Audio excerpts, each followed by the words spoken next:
नमस्कार. तू ही रे माझा मितवा ह्या सिरियलच्या आजच्या भागात आपण पाहत आहोत. इथे आकाश हा नम्रतासोबत गुढीपाडवा साजरा करायला गेला आहे.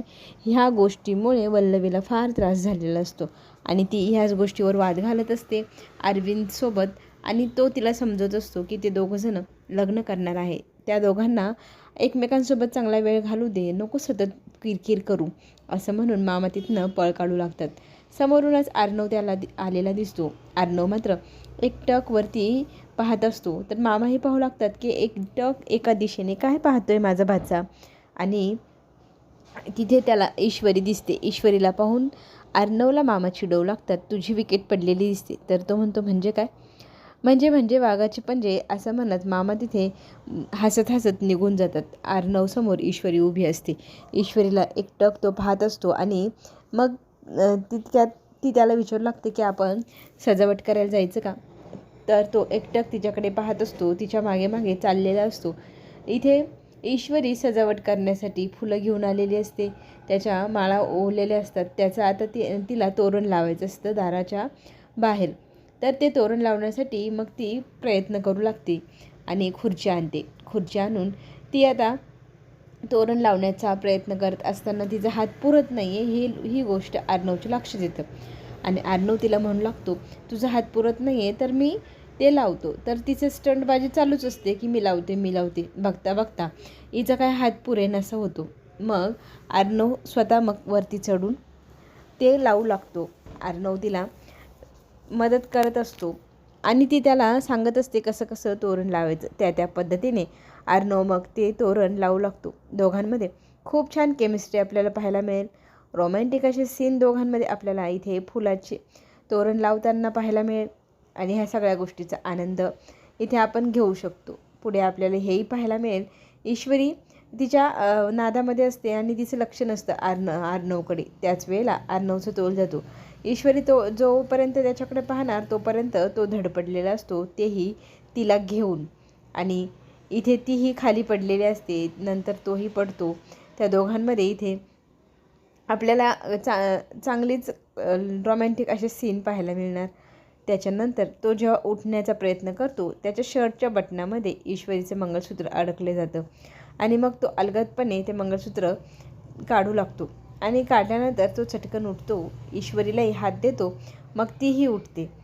इथे दोघंही एकमेकांकडे पाहून हसू लागतात. अर्णव छान प्रकारे तोरण लावतो आणि मग खुर्ची उचलून ठेवण्यासाठी इथे आवरावर करण्यासाठी ईश्वरी एकटीच असते. अर्णव घरात गेलेला असतो आणि समोरूनच हा राकेश येतो. राकेश आता ईश्वरीकडे पाहू लागतो, तिच्या खुर्चीला घट्ट पकडतो आणि छेड काढू लागतो. माझ्या इंदोरी जिलेबीला नवीन वर्षाच्या खूप शुभेच्छा.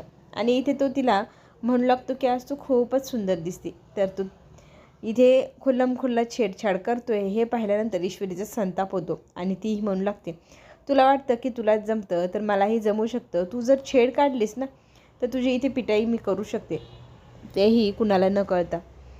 मग कशी करशील दाखव मला, असा इथे राकेश म्हणू लागतो. आणि मग ती जी काठी गुढी उभारण्यासाठी आणलेली असते ना त्याच काठीला आडवं करत इथे राकेशला चोप देण्याचा प्रयत्न करू लागते. राकेश मग म्हणतो, तुला मी खूप घाबरलो आणि मला तुझी खूप भीती वाटते असं दात काढून हसत हसत बोलत असतो. ईश्वरीचा मात्र संताप होत असतो. डोक्यात काठी घालाविषयी आपल्यालाही वाटेल त्या क्षणाला. इथे आपल्याला इकडे पाहायला मिळेल की ईश्वरीच्या आईच्या घरी गुढीपाडव्याची तयारी चालू असते आणि अजूनही नम्रता आली नाही. नम्रता का थांबली गुढीच्या उभारणीसाठी? तर इथे ती ईश्वरीची आई सांगू लागते की नम्रताने आकाशला बोलवले, आकाशसोबतच गुढी उभारायचा तिचा हट्ट आहे. मग आकाश आल्यानंतरच गुढी उभारायची म्हणून आपण इथे वाट पाहतोय. त्याच वेळेला आकाश येतो, सगळ्यांना नमस्कार करतो, सगळ्यांना शुभेच्छाही देतो. आणि बघता बघता ईश्वरीची आई इथे नम्रताची छेड काढू लागते की एक माणूस आज खूपच सुंदर दिसते, खूपच खुश दिसते. त्यावेळेला इथे नम्रता म्हणू लागते, आई काहीही काय कर चिडवतेस मला. इथे ईश्वरी घरी खूप छान सुंदर अशी तयारी करत असते गुढी उभारण्याची. छान रांगोळ्या काढत असते. आजी आल्यानंतर पाहते किती सुंदर तयारी केली आहे, आपला पण मुहूर्त पण निघून चालला आहे.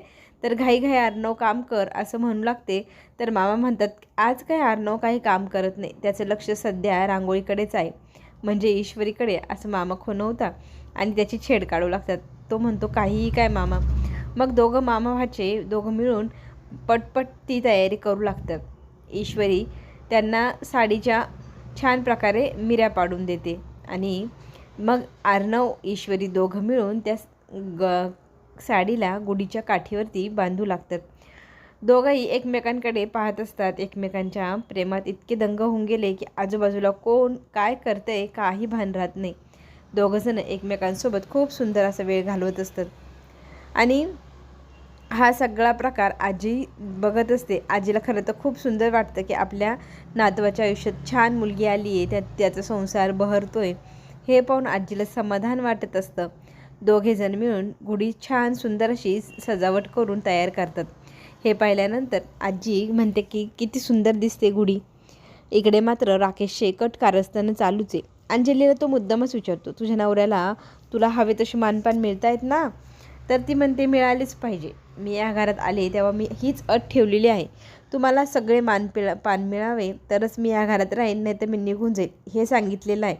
त्याच्यामुळे तुमच्या मानापानात कसलीही कसूर मी सहन करणार नाही. राकेश म्हणतो, तू काहीही विचार करते असं काही नाही, तू जास्त टेन्शन घेऊ नको आणि मानपानाचा तर विषयच घेऊ नको.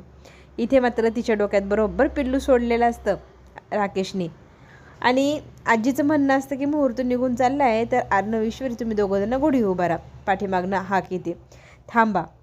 थांबा म्हटल्यानंतर सगळेजण मागे वळून पाहतात. अंजलीचे मोठे मोठे डोळे, तिच्या तो आवाजातला तो गुरमीचा आवाज, ते सगळं ऐकून गुरगुर करणारे अंजलीकडे सगळेजण पाहू लागतात. अंजलीचं असं म्हणणं असतं की मला या घरात तुम्ही बोलवलं आहे, मला सगळे मानपान देणार असं बोललात ना, आणि आता तर तुम्हीच गुढी उभारताय. हा मान माझ्या नवऱ्याला मिळायला हवा. आजी इथे विरोध करू लागते की अर्णव ईश्वरीचा हा पहिला सण आहे तर त्यांनाच गुढी उभारण्याचा मान मिळावा. इथे मात्र तिचं म्हणणं असतं की माझ्याच नवऱ्याला मान मिळायला हवं. ईश्वरी मात्र आता याच्यात मध्यस्थी करते. अर्णवही मध्यस्थी करतो आणि म्हणतो की ताईची जर इच्छा असेल त्यांनी गुढी उभारावी तर त्यांनी ती नक्कीच उभारावा. आम्ही दोघंजण माघार घेतो, आमच्या मनात तसं काही नाही. इथे मात्र राकेश मोठ्या मानापानाने सांगू लागतो की अंजली तू हा जो हट्ट करते ना, तुम्हाला पटत नाही. बघ ना, मी काही इथे जावई म्हणून आलो आहे का? मला आजी प्रेम करते, मुलासारखं लाड करते, मग मी एवढा त्यांच्या शब्दाच्या बाहेर नको जायला. आणि तू जे करते ना हट्ट, तो मला काही पटत नाही असं म्हणत तो तिथे मोठ्यापणा दाखवतो. आणि अंजलीला समजूत घालतो की ईश्वरी आणि अर्णवचा पहिला सण आहे तर त्यांनाच गुढी उभारू दे. मग ती फक्त नवऱ्याच्या प्रेमाखातर हो म्हणते, त्यांना गुढी उभारण्याचा मान द्यायला तयार होते. इथे ईश्वरी आणि अर्णव पण म्हणत असतं की तुम्ही दोघांनी उभारली तरी चालेल, आमचं तसं काही नाही. पण राकेशने एकदम मोठेपणा दाखवत, मन किती मोठे दाखवत हा मान अर्णव आणि ईश्वरीला दिला. त्या दोघांनी मिळून खूप सुंदर अशी गुढी उभारली. दोघांनी मिळून मग तिची पूजा अर्चना सगळं काही सुरू केलेलं.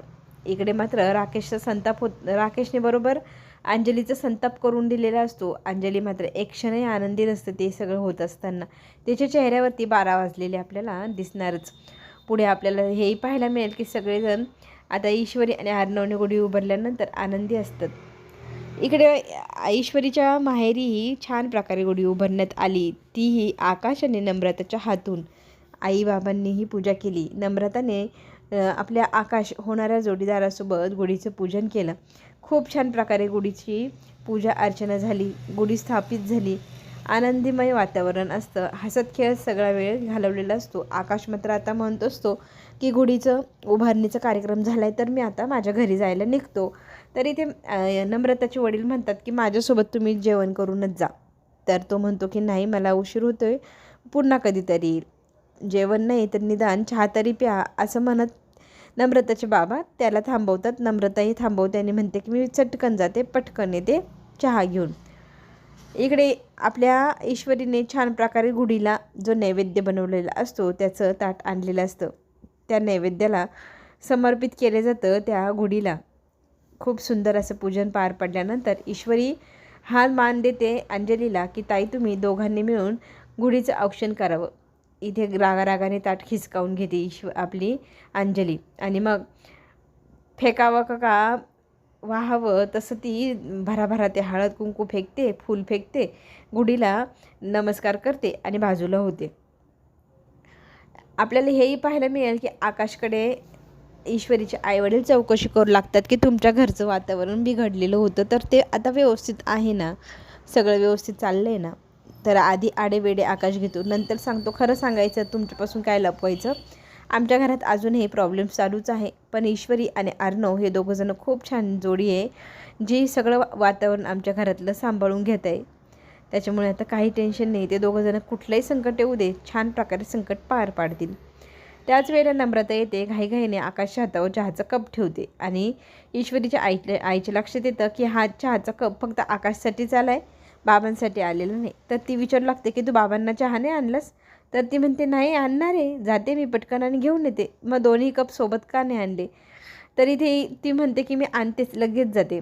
तरी ते ईश्वरीची आई म्हणते बघा नम्रता आज तुम्हाला चहा आणायला विसरली आहे, तिचं लग्न झाल्यानंतर ते आपल्या दोघांनाही विसरून जाईल. आणि दोघंही सगळेजण हसू लागतात तिथे. इकडे आपल्याला हेही पाहायला मिळेल की हे गोडीचं ईश्वरीच्या घरामध्ये सगळेजण खूप छान प्रकारे औक्षण करतात, पूजा अर्चना करतात. इथे वल्लवी आणि मामा ही पूजा वगैरे करत असतात. त्याच वेळेला अंजली हाताला धरून राजेशला बाजूला घेऊन जाते आणि म्हणू लागते की तुम्ही ना दरवेळेला असं मोठेपणा करता आणि स्वतःचा मान घालवून घेतात, तुम्हाला कळत कसं नाही?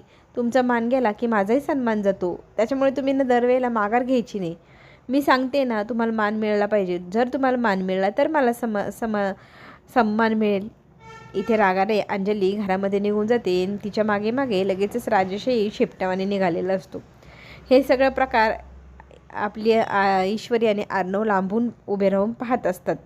पुढील भागामध्ये आपल्याला हे पाहायला मिळेल, जेवणाच्या टेबलवरती इथे अर्णव बसायला जातो. त्याच वेळेला राकेशही त्याच खुर्चीला हात लावतो आणि अंजली म्हणू लागते की आजपासून ह्या घराचा मुख्य व्यक्ती हा माझा नवरा असणार आणि माझ्या नवऱ्याला मान मिळायला हवा, त्या खुर्चीत बसण्याचा मानही माझ्या नवऱ्याला मिळावा, घराचा करता धरता पुरुष ह्या हक्काने.